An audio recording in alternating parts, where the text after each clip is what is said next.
பாக்குறதுக்கு துளசி மாதிரியே இருந்தது. டீயோட கலந்து கொதிக்க வச்சுதான் இவங்க கொரோனா காலத்துல எல்லாம் இவங்க நம்ம ஊர் முருங்கை இலையை தாங்க வோட்கா, ஒயின், பியர் இதையெல்லாம் தயார் பண்றதுக்காக இது வாழை மரம் கிடையாது.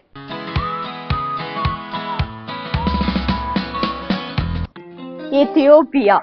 எத்தியோப்பியால ஆரி பழங்குடியினர் கிராமத்துக்கு வந்து அவங்க எப்படி மண்பாண்டங்கள் செய்யறாங்க, அவங்க என்னதான் மெயினா சாப்பிடுறாங்க, அவங்களோட தொழில் விவசாயம் அப்படிங்கறதுனால அவங்க விவசாயத்துக்கு தேவையான பொருட்களை எல்லாம் எங்க பண்றாங்க, எப்படி பண்றாங்க அப்படிங்கறது எல்லாமே பார்த்தோம்.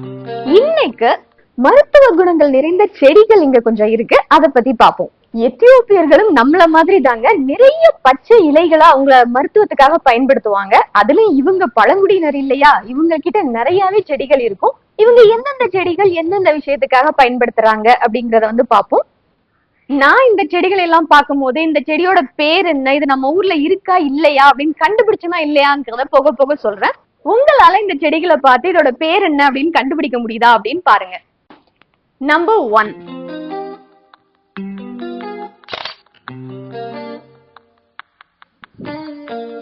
இந்த செடி துளசின்னு எத்தனை பேர் நினைக்கிறீங்க? நானும் இத பார்த்தோன்னா அப்படிதான் நினைச்சேன். பாக்குறதுக்கு துளசி மாதிரியே இருந்தது. ஆனா அதை நுகர்ந்து பார்த்தப்போ துளசியோட வாசம் கொஞ்சம் கூட இல்ல.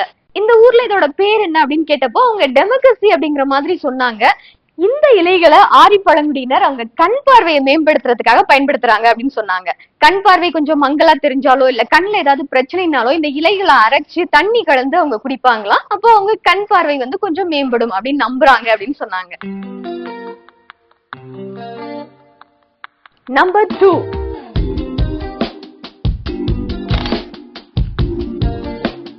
இதுவும் துளசி செடி மாதிரியே தான் பாக்குறதுக்கு இருக்கு.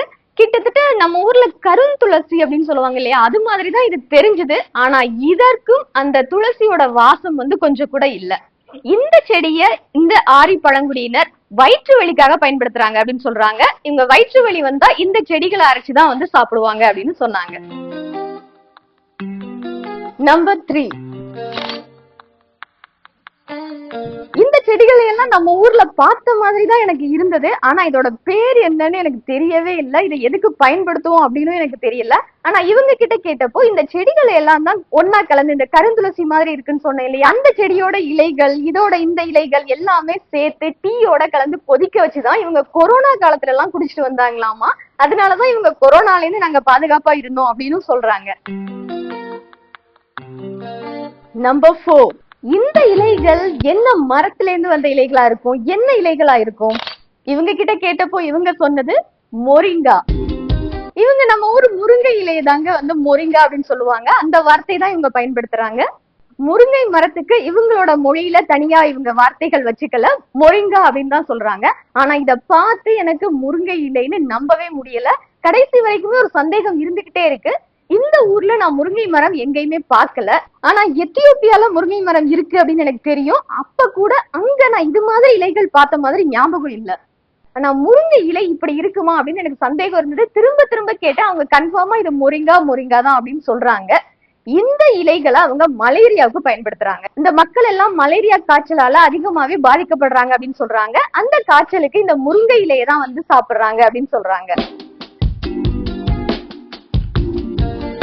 நம்பர் 5,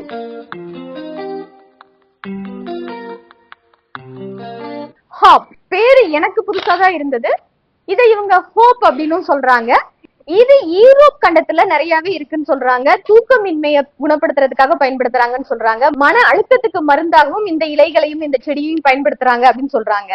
இங்க ஆரி பழங்குடியினர் இதை மருத்துவத்துக்கு பயன்படுத்துறதுக்கு பதிலா அதிகமா பயன்படுத்துறது மதுபானங்கள் தயாரிக்கிறதுக்காக தான். வோட்கா, ஒயின், பியர் இதையெல்லாம் தயார் பண்றதுக்காக இந்த செடிகளோட இலைகளை பயன்படுத்துறாங்க. இந்த இலைகள்ல கொஞ்சம் புளிப்புத்தன்மை அதிகமா இருக்கும் அப்படின்னு சொல்றாங்க. அதனால மதுபானங்களுக்கு புளிப்புத்தன்மை கூட்டுறதுக்காகவும் இந்த புளிப்புத்தன்மை கூட்டுறதுனால மதுபானங்கள் கொஞ்ச நாள் கெடாம இருக்கும் அப்படிங்கிறதுக்காகவும் இந்த இலைகளை பயன்படுத்துறாங்க அப்படின்னு சொல்றாங்க.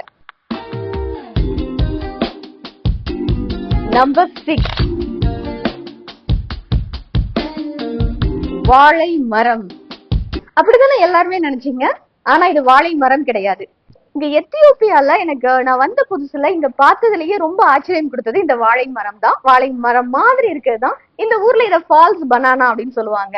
எத்தியோப்பியால எங்க போனாலும் நிறைய இடங்கள்ல வாழை மரம் பார்க்க முடியும். அதனால எல்லாமே நான் வாழை அப்படின்னு தான் நினைச்சிட்டு இருந்தேன். ஆனா ஒரு கட்டத்துக்கு மேலதான் எனக்கு வந்து தெரிய வந்தது இது வாழை மரம் கிடையாது, வாழை மரம் மாதிரியே தோற்றமளிக்கிற ஒரு மரம் அப்படின்னு. எத்தியோப்பியால இங்க எல்லாருமே ஆங்கில பேர் பயன்படுத்தி ஃபால்ஸ் பனானா அப்படின்னு தான் இதை வந்து சொல்லுவாங்க. இந்த ஃபால்ஸ் பனானால வந்து பழமே இருக்காது, பூலாம் வராது அப்படிங்கிற மாதிரி தான் நான் நினைச்சிட்டு இருந்தேன். நிறைய இடங்கள்ல நான் எங்கெங்கெல்லாம் இந்த ஃபால்ஸ் பனானா பார்த்தனோ அங்க எங்கேயுமே நான் வந்து இதை பழத்தோடையும் பூவோடையும் பார்த்ததே கிடையாது. ஆனா இதுக்கு பழமும் இருக்கும் பூவும் இருக்கு அப்படின்னு சொல்றாங்க. ஆனா அதை சாப்பிட முடியாதாமா. வாழைப்பழம் மாதிரியே பாக்குறதுக்கு இருந்தா கூட கடினமாகவும் கொஞ்சம் கருப்பாகவும் சாப்பிடுறதுக்கு கொஞ்சம் கசப்பு தன்மையோடையும் இருக்கிறதுனால இதை யாருமே சாப்பிட மாட்டாங்க அப்படின்னு சொல்றாங்க. வாழைப்பூ கூட சாப்பிடுற தன்மை இல்லாத மாதிரி தான் இருக்கும் அப்படின்னு சொல்றாங்க. ஆப்பிரிக்க கண்டத்துல காட்டு பகுதிகளில் இந்த மரங்கள் அதிகமா இருக்கு அப்படின்னு சொல்றாங்க. ஆப்பிரிக்க கண்டத்துல தெற்கு பகுதிகளில் சேர்ந்த சில நாடுகள்ல கூட இந்த மரங்கள் அதிகமா இருந்தாலும் எத்தியோப்பியா அளவுக்கு இதை யாருமே பயன்படுத்துறது இல்லை அப்படின்னு தான் சொல்றாங்க.